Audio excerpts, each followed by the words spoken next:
لیکن اگر خود ہی کر بھی لیتا ہے، انجام دے لیتا ہے، تو اس کے اس عمل کا اس کو کوئی اجر و ثواب نہیں ملنے والا ہے، اس کا کوئی شرعی اعتبار نہیں ہوگا۔ جیسے گاہے بگاہے بات سننے میں آتی ہے کہ ہمارا ایک نان مسلم دوست ہے، وہ باقاعدہ ہر رمضان میں پورے رمضان کا روزہ رکھتا ہے۔ اسی طرح سے کسی کے بارے میں تو نماز پڑھنے کی بات بھی آتی ہے۔ ہمارے یہی دمام میں ناصریہ میں ایک شخص تھا، ٹیلر، ابھی نہیں ہے شاید، وہ ابھی نہیں ہے، وہ باقاعدہ نماز پڑھتا تھا ناصریہ ہماری مسجد میں آ کر کے۔ میں تو اس کو ایک مدت تک مسلمان ہی سمجھتا تھا، بعد میں مجھے بتایا گیا کہ یہ نان مسلم ہے، پر وہ نماز پڑھنے پابندی سے ایک مسلمان کی طرح پابندی سے آتا ہے۔ اور جیسا کہ غالباً حسن بھائی نے مجھے بتایا تھا، وہ عبداللہ نے، کہ وہ کہتا ہے میں نماز پڑھتا ہوں تو مجھے بڑا سکون ملتا ہے، لیکن اسلام کی دعوت دینے پر نہیں۔ تو پھر ایسے بندے کا یہ کام، چاہے وہ روزہ ہو چاہے نماز ہو، شرعی اعتبار نہیں ہے، اس کو کنسیڈر نہیں کیا جائے گا کہ وہ دین کا کام کر رہا ہے، بھلے ہی کر رہا ہے لیکن یہ اس کا عمل یہ اکارت جائے گا، بیکار جائے گا، بے اجر و ثواب ہوگا۔ اللہ تبارک و تعالی نے آیت نازل فرمائے وَمَا مَنَعَهُمْ أَن تُقْبَلَ مِنْهُمْ نَفَقَاتُهُمْ إِلَّا أَنَّهُمْ كَفَرُوا بِاللَّهِ وَرَسُولِهِ۔ ان کے صدقات، ان کے خیرات، ان کے دیگر نیک عمل، اس کی قبولیت کے اندر رکاوٹ کیا ہے؟ رکاوٹ یہی ہے کہ وہ اللہ اور اس کے رسول صلی اللہ علیہ وسلم کے ساتھ کفر کرتے ہیں، اللہ پر ایمان نہیں رکھتے، اس کے رسول صلی اللہ علیہ وسلم پر ایمان نہیں رکھتے۔ تو جب تک وہ ایمان نہیں لائیں گے، جب تک ان کے کسی بھی نیک عمل کا کوئی اعتبار نہیں ہوگا۔ پھر ایک چھوٹی سی بات یہاں پر، بہت سارے نان مسلم اچھا کام بھی کرتے ہیں جس کو پوری دنیا جس کی اچھائی پر متفق ہے، یعنی کسی غریب کی مدد کرنا، کسی کو کھانا کھلا دینا، کسی کو جو بھی ہے پانی پلا دینا، بہت سارے نیک کام بہت سارے لوگ کرتے ہیں۔ تو کہتے ہیں پھر ان کے اس نیک کام کا کام تو بھائی نیک ہے نا، تو کیوں اجر نہیں ملے گا، کیوں اجر سے محروم رہیں گے؟ اس کا جواب علماء کرام نے یہ دیا ہے کہ اس کے ان کاموں کا شرعی اعتبار نہ ہونے کا مطلب یہ ہے کہ آخرت میں وہ ان کاموں کے کسی طرح کے بھی اجر سے محروم رہے گا۔ دنیا میں اللہ رب العالمین اگر چاہے گا تو ان کے ان نیک کاموں کا بدلہ اس دنیا میں عطا کرے گا، یعنی ان کو مال دے دے گا اللہ، مان لیجیے اولاد دے دے گا، صحت دے دے گا، جو بھی ہے اس دنیا کے اندر، لیکن آخرت میں مرنے کے بعد ان کے ان نیک کاموں کا کوئی بدلہ ان کو نہیں ملنے والا ہے۔ یہاں کافروں کا حج، نہ تو کافروں کے اوپر حج فرض ہے اور نہ ہی اسلام کے آ جانے کے بعد اگر کوئی کافر حج کرے، چپکے سے کوئی بندہ بغیر بتائے ہوئے، اب ہر بندے کو تو ان کے لیے راستہ کافروں کے لیے، مشرکین کے لیے الگ بنا ہوا ہے، لیکن وہ جب تک ایک ایک بندے کو چیک نہیں کریں گے، جب تک کیسے پتا چلے گا کہ کون مسلم ہے کون نان مسلم؟ اگر کوئی دھوکے سے چلا جائے، رسک لے لے، کوئی بات نہیں میں پکڑا بھی گیا تو جو بھی ہے، جو رسک ہے، اور جا کر کے وہ آج حج کے پورے کام کرتا ہے، تو اس کا حج مانا جائے گا؟ نہیں مانا جائے گا۔ یہاں تک کہ کل اگر اس کو اللہ کی توفیق حاصل ہو جاتی ہے اور وہ مسلمان ہو جاتا ہے تو اس کو دوسرا حج فریضہ ادا کرنے کے لیے دوسرا حج کرنا لازم فرض ہے اس کو، تو اس کے اس حج کا کوئی اعتبار نہیں ہوگا۔ تو بہرحال یہ حج کے تعلق سے، ورنہ عمومی طور پر اسلام کی جو شرط ہے وہ سارے احکام شریعت کے لیے، سارے احکام شریعت۔ دوسرے نمبر پر عقل اور بلوغت کی جو شرط ہے اللہ کے نبی صلی اللہ علیہ وسلم نے ایک ہی حدیث کے اندر 3 باتوں کا ذکر فرمایا ہے کہ رفع القلم عن 3، 3 طرح کے لوگوں سے قلم اٹھا لیا گیا ہے، اور قلم اٹھا لیے جانے کا مطلب یہ ہے کہ یہ لوگ مکلف نہیں ہیں، یہ لوگ مکلف نہیں ہیں، ان کے اوپر ابھی احکام شریعت لاگو نہیں ہے۔ 3 طرح کے وہ کون سے لوگ ہیں؟ ایک شخص وہ ہے جو پاگل ہو، عقل سے عاری ہو، جب تک کہ وہ عقل مند نہ ہو جائے، کسی بھی طرح سے اللہ اس کی عقل واپس دے دے، علاج کرایا جائے، کیسے بھی ہو۔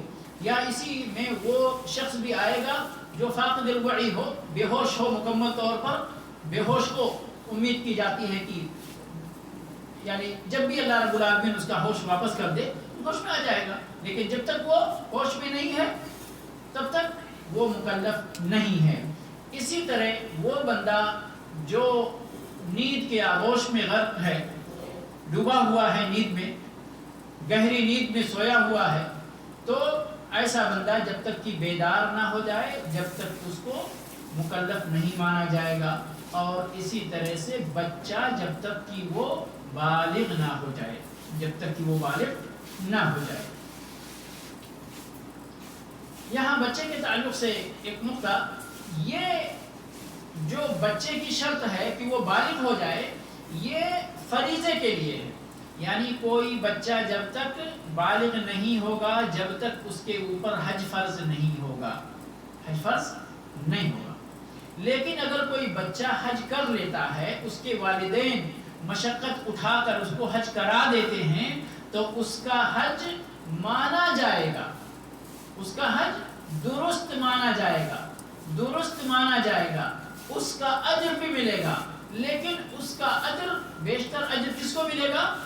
اس کے والدین کو ملے گا جنہوں نے مشقت کی ہے اس بچے کو حج کرانے میں۔ اس کے لیے ایک حدیث باقاعدہ روایت کی جاتی ہے کہ مقام روحہ اللہ کے نبی صلی اللہ علیہ وسلم جب حج کے سفر پر تھے تو اس وقت روحہ نامی ایک جگہ ہے جہاں پر ایک قافلے سے آپ کی ملاقات ہوئی، تو آپ نے پوچھا کہ آپ لوگ کون ہیں؟ انہوں نے اپنے کسی قبیلے کا یا کچھ نام نہیں بتایا بلکہ اپنی صفت بتائی، اپنے ایمان کی، فرمایا ہم لوگ مسلمان ہیں۔ ان لوگوں نے کہا، قافلے والوں نے کہا ہاں مسلمان ہیں۔ لیکن وہ لوگ اللہ کے نبی صلی اللہ علیہ وسلم کو دیکھا نہیں تھا، انہوں نے دیکھا نہیں تھا، انہوں نے صرف آپ کی دعوت پر لبیک کہا تھا، ایمان لائے تھے، لیکن دیکھا نہیں تھا۔ تو اس لیے انہوں نے بھی پوچھا کہ آپ کون ہیں؟ تو آپ صلی اللہ علیہ وسلم نے فرمایا اپنے بارے میں کہ میں رسول اللہ ہوں، اللہ کا رسول ہوں۔ تو اسی قافلے میں سے ایک خاتون نے اپنے چھوٹے سے بچے کو اوپر اٹھایا، گود میں، ہاتھ میں اٹھایا اور فرمایا، کہا الہذا حج، اے اللہ کے رسول صلی اللہ علیہ وسلم کیا اس بچے کا حج ہو جائے گا؟ بعض لوگ ترجمہ کرتے ہیں کیا اس پر حج ہے؟ تو دراصل اس پر حج ہونے کا جو صیغہ ہے، طریقہ تعبیر جو ہے، اس سے وجوب ثابت ہوتا ہے۔ اس پر حج ہونے کا مطلب کیا اس پر حج واجب ہے؟ تو یہ ترجمہ درست نہیں ہے اور نہ یہ ترجمہ بنتا ہے۔ اس کا ترجمہ کیا ہے کہ کیا اس بچے کا حج ہو جائے گا، درست ہوگا حج، اس کا حج مانا جائے گا؟ تو اللہ کے نبی صلی اللہ علیہ وسلم نے فرمایا نعم، ہاں اس کا حج ہوگا، وَلَكِ اجر، چونکہ اس کے پیچھے مشقت تم کرو گی اس لیے اجر تم کو ملے گا، اجر تم کو ملے گا، حج مانا جائے گا، حج درست ہوگا، حج باطل نہیں ہوگا، بھلے ہی اس بچے پر حج فرض نہیں ہے لیکن اس کا یہ حج درست مانا جائے گا۔ تو یہ 3 باتیں جو ہو گئی، اسلام، عقل، بلوغت، تمام عبادتوں کے لیے۔ حج کے لیے 2 شرط اضافی ہے، یا یہ کہیے ایک ہی شرط ہے، اسی شرط کے اندر وہ دوسری شرط جو الگ سے میں بیان کرنا چاہتا ہوں اس کی اہمیت کی وجہ سے وہ شامل ہے۔ جہاں بھی حج کا بیان ہوا ہے، چاہے قرآن کے اندر، اور چاہے اللہ کے نبی صلی اللہ علیہ وسلم کی احادیث کی طرف، سب جگہ حج کی فرضیت کے ساتھ ساتھ، حج کے ذکر کے ساتھ ساتھ من استطاع الیہ سبیلا کی قید لگی ہوئی ہے. وَلِلَّهِ عَلَى النَّاسِ حِجُّ الْبَيْتِ مَنِ اسْتَطَاعَ إِلَيْهِ سَبِيلًا. استطاعت یہاں ہے. اللہ کے نبی صلی اللہ علیہ وسلم حدیث فرماتے ہیں بنی الاسلام علی خمس شہادت لا الہ الا اللہ وان محمد رسول اللہ واقام الصلاۃ وایتاء الزکاۃ وصوم رمضان وحج بیت اللہ من استطاع الیہ سبیلا. حدیث جبریل کے اندر جبریل علیہ السلام اللہ کے نبی صلی اللہ علیہ وسلم کے پاس آتے ہیں اور سوال کرتے ہیں اخبرنی عن الاسلام یا محمد اخبرنی عن الاسلام، اے محمد صلی اللہ علیہ وسلم آپ مجھے اسلام کے بارے میں بتائیے. اللہ کے نبی صلی اللہ علیہ وسلم جواب دیتے ہیں اسلام کیا ہے؟ ان تشہد ان لا الہ الا اللہ وان محمد رسول اللہ وتقیم الصلاۃ وتؤتی الزکاۃ وتصوم رمضان وتحج البیت ان استطعت الیہ سبیلا. تو جہاں بھی حج کا ذکر ہوا ہے، حج کی فرضیت کا ذکر ہوا ہے، وہاں استطاعت کی قید کے ساتھ، استطاعت کی شرط کے ساتھ ہی ہوا ہے. کیوں؟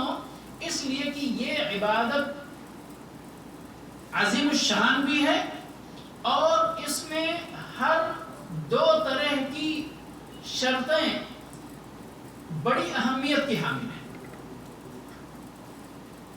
جسمانی طاقت کا ہونا اور مالی طاقت کا پایا جانا، کیونکہ اس عبادت کے اندر دونوں جسمانی طاقت کا ہونا اور مالی طاقت کا ہونا دونوں ناگزیر ہیں، دونوں ضروری ہیں. آپ کے پاس مال ہے، صحت نہیں تب بھی حج نہیں کر سکتے، مال ہے صحت نہیں تب بھی حج نہیں کر سکتے. ہاں مال ہونے کی صورت میں، صحت نہ ہونے کی صورت میں آپ اپنی طرف سے حج بدل کروا سکتے ہیں لیکن خود حج نہیں کر سکتے.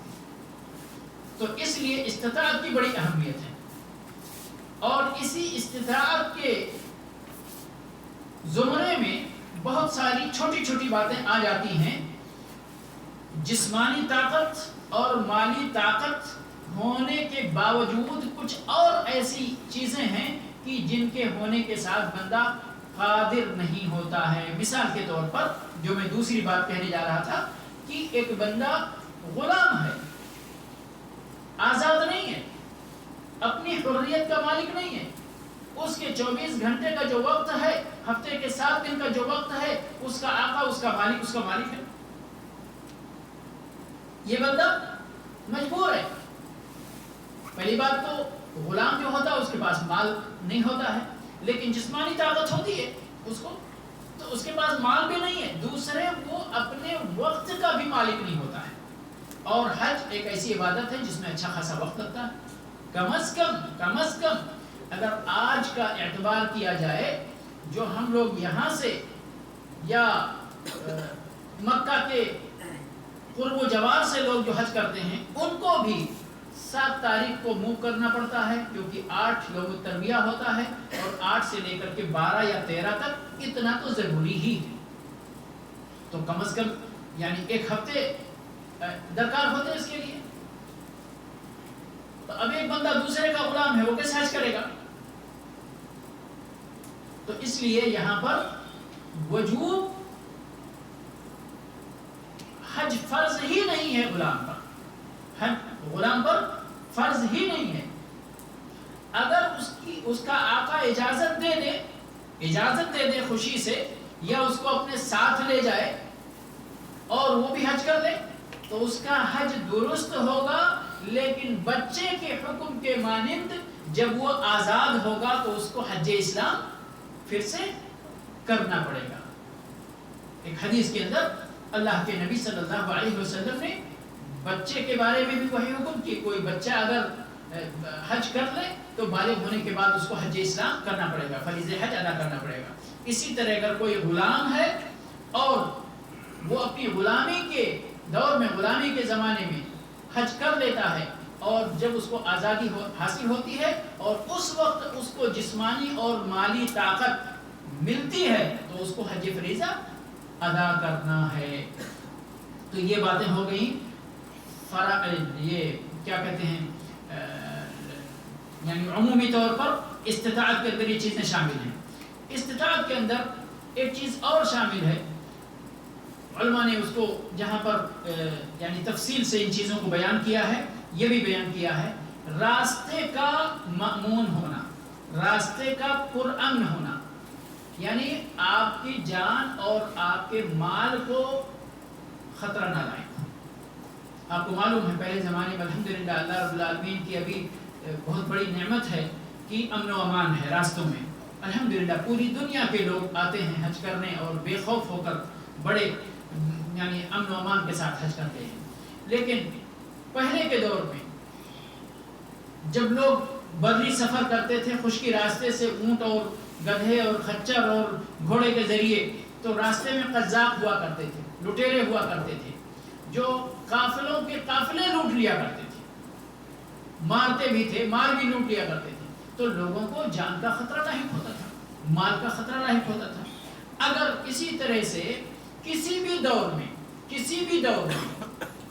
راستہ مامون نہ ہو، جان کا خطرہ ہو، مال کا خطرہ ہو، تو اس حالت میں جان بچانا اور جان کی حفاظت یہ اسلام میں بڑی اہمیت دی گئی ہے، اور اس کے سامنے گویا کہ ایسے بندے پر جس کو اپنی جان کا خطرہ ہو، اپنے مال کا خطرہ، اس کے اوپر حج فرض نہیں، یہ استطاعت۔ اور ابھی اگر یہ کہا جائے کسی بھی طرف سے آپ کو ایسی رکاوٹ کا سامنا ہو جہاں پر جس رکاوٹ کو ختم کرنے کے لیے آپ کے پاس طاقت نہ ہو، تو وہ ساری رکاوٹیں معتبر ہوں گی اور آپ معذور سمجھے جائیں گے، اس کی دلیل کیا ہے؟ لا یکلف اللہ نفسا الا وسعها، اللہ رب العالمین کسی نفس کو اس کی طاقت سے زیادہ، اس کے بس سے زیادہ مکلف نہیں کرتا۔ خواتین کے تعلق سے اسی استطاعت ہی کا حصہ ہے، سمجھ لیجئے، بس کنڈیشن ہے، اگر کسی خاتون کے پاس محرم نہیں ہے تو بغیر محرم کے اس کے اوپر حج فرض نہیں ہے، یاد رکھیں، یہاں یہ شرط وجوب ہے، حج فرض نہیں ہوتا ہے اس صورت میں، لیکن اگر کوئی خاتون کسی بھی طرح سے اس شریعت کی شرط کو نہ مانتے ہوئے چلی جاتی ہیں اور حج مکمل کر لیتی ہیں تو ان کا حج درست مانا جائے گا، البتہ ایک حکم شریعت، حکم الہی، حکم رسول صلی اللہ علیہ وسلم کی مخالفت کرنے کی وجہ سے ان کو گنہگار مانا جائے گا، لیکن دونوں کا آپس میں کوئی تعلق نہیں ہے کہ اگر کسی خاتون نے بغیر محرم کے حج کر لیا تو ان کا حج درست نہیں ہوگا، یہ بات نہیں ہے، لیکن اس کا اعتبار ہونا چاہیے۔ اللہ کے نبی صلی اللہ علیہ وسلم کی خدمت میں ایک صحابی آئے اور انہوں نے عرض کیا کہ اللہ کے نبی صلی اللہ علیہ وسلم نے ایک حدیث بیان فرمائی کہ کوئی بھی خاتون اکیلے تنہا سفر نہ کرے، کوئی خاتون کسی اجنبی مرد کے ساتھ خلوت نہ اختیار کرے، تو اسی وقت وہ حاضر تھے، انہوں نے کہا اے اللہ کے نبی صلی اللہ علیہ وسلم، میری خاتون، میری بیوی تو حج کرنے کے لیے نکلی ہیں اور میرا نام فلاں فلاں غزوے میں لکھا ہوا ہے، میں جہاد پہ جانے والا ہوں۔ تو اللہ کے نبی صلی اللہ علیہ وسلم نے ان کو کہا کہ تم جاؤ غزوے کو ابھی چھوڑ دو، جہاد کرنے کا عمل عظیم ہے، لیکن تمہاری بیوی کو اکیلے سفر کرنا حج کے لیے بھی درست نہیں ہے، چنانچہ تم جاؤ اپنی بیوی کے ساتھ حج کرو۔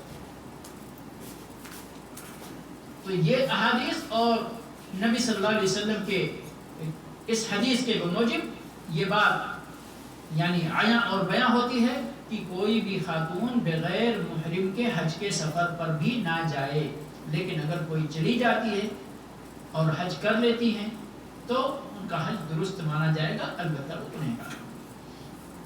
اسی طرح سے ایک کنڈیشن ان کی اور ہے کہ کوئی خاتون ہے جس کے شوہر کا انتقال ہوا اور وہ عدت میں ہے، 4 مہینہ 10 دن کی عدت میں ہے، اس صورت میں ان کے لیے جائز ہے کہ وہ حج کے سفر پہ جائیں؟ یہ بھی جائز نہیں ہے۔ حضرت عمر رضی اللہ تعالیٰ عنہ کے بارے میں آتا ہے کہ انہوں نے ایسی خواتین کو حج کے سفر پر نکلی ہوئی خواتین کو واپس کرا دیا تھا کہ ان کے لیے درست نہیں ہے، ابھی وہ عدت میں ہیں تو عدت پوری کریں، عدت پوری کریں، ابھی ان کے لیے اس بات کی اجازت نہیں ہے کہ وہ عدت مکمل ہونے سے پہلے وہ حج کے سفر پر بھی نکلیں۔ تو یہ چند چیزیں جس میں سے اسلام، عقل اور بلوغت، یہ تو ہر عبادت کے لیے ہے، اور حج میں آ کر کے استطاعت کی شرط ہے۔ استطاعت کے اندر ہی بہت ساری چیزیں ہیں جس میں آزادی شامل ہے، اور خواتین کے لیے محرم کا ہونا اور عدت میں نہ ہونا یا راستے کا مامون نہ ہونا، یہ ساری چیزیں شامل ہیں کہ یہ بھی حج کے فریضے میں رکاوٹ بننے والی چیزیں ہیں، اور ان کے ہونے کے ساتھ بندہ معذور سمجھا جائے گا۔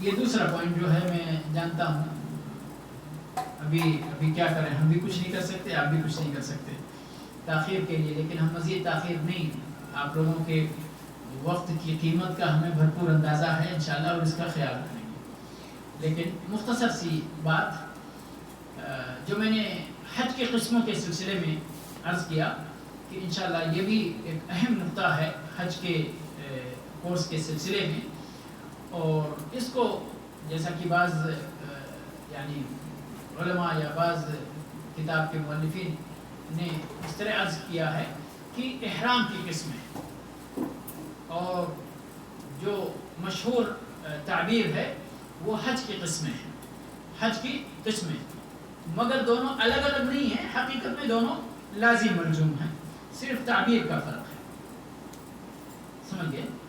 کیونکہ جس قسم کا بھی آپ حج کرنا چاہتے ہیں وہ منحصر ہے آپ کے اسی قسم کے مطابق احرام کا طریقہ اختیار کرنے پہ۔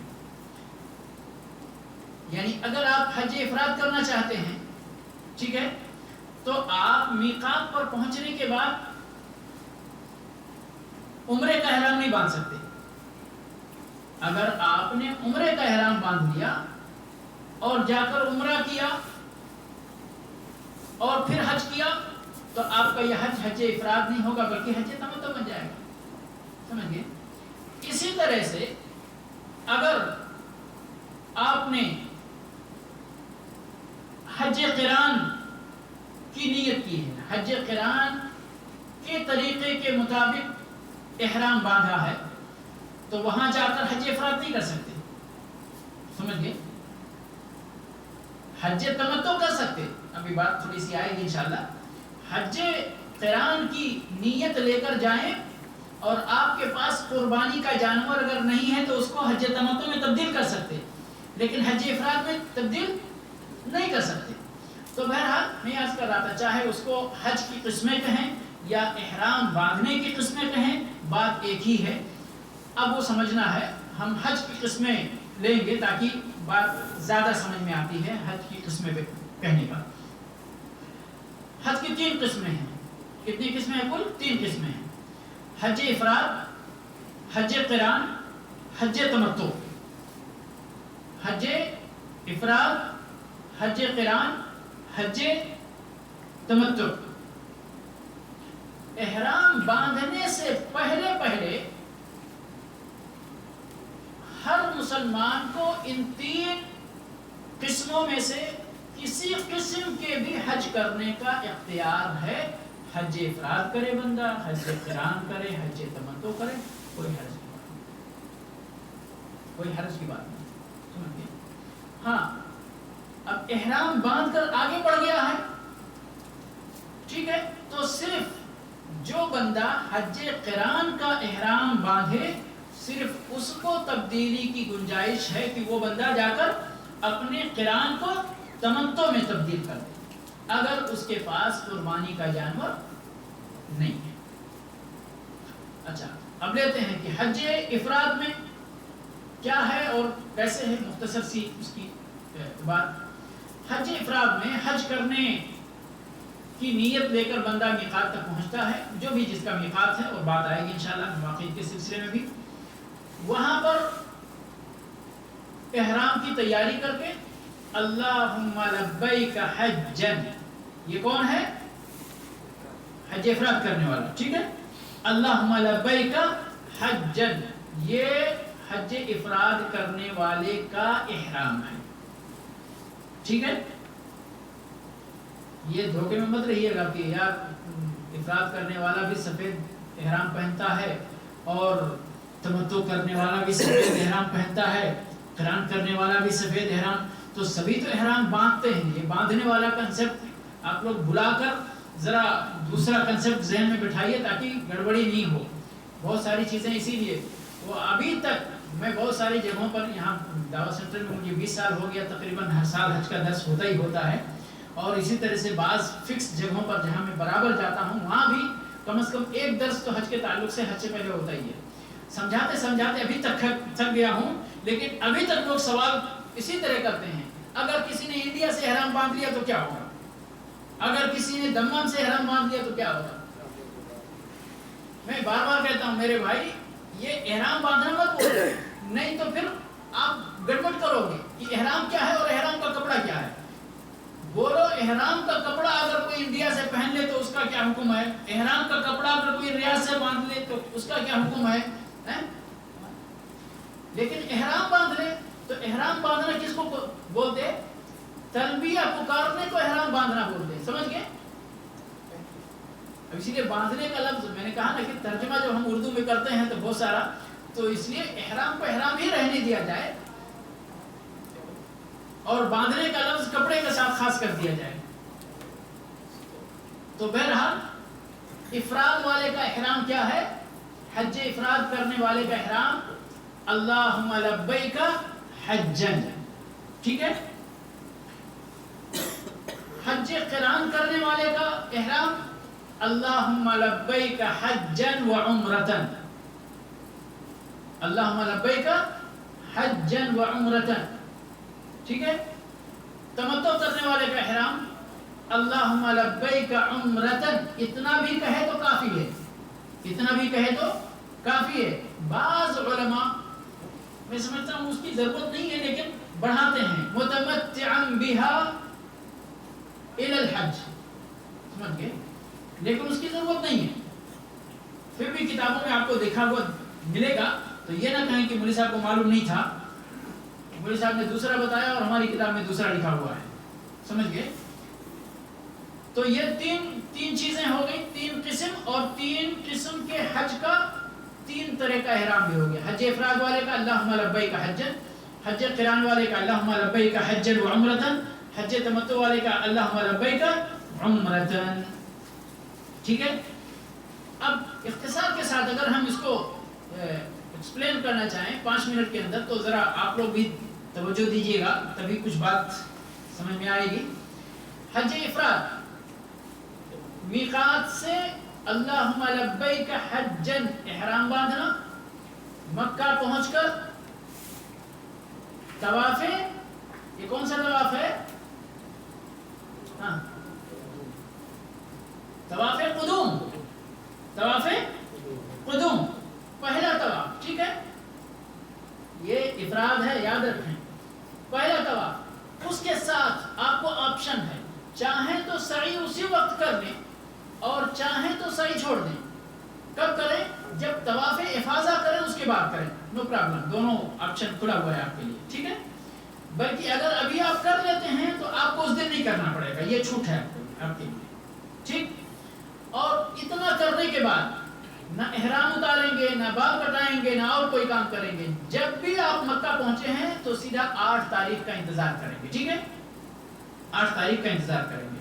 8 تاریخ کو آپ منا جائیں گے، 9 کو عرفہ جائیں گے، اور 9 ختم ہونے کے بعد رات میں مزدلفہ سے گزرتے ہوئے، مزدلفہ میں رات گزارتے ہوئے 10 تاریخ کی صبح آپ مینا میں ہوں گے۔ اب مینا میں آپ کو کیا کام کرنا ہے؟ حج افراد کر رہے ہیں تو کنکری مارنا ہے، طواف بال کٹانا ہے، طواف افاضہ کرنا ہے، سمجھ گئے؟ کنکری مارنا، بال کٹانا، طواف افاضہ کرنا، اور اگر آپ نے پہلے سعی کر لیا ہے تو چھٹی ہے، سعی نہیں کیا ہے تو سعی بھی کرنا، ٹھیک؟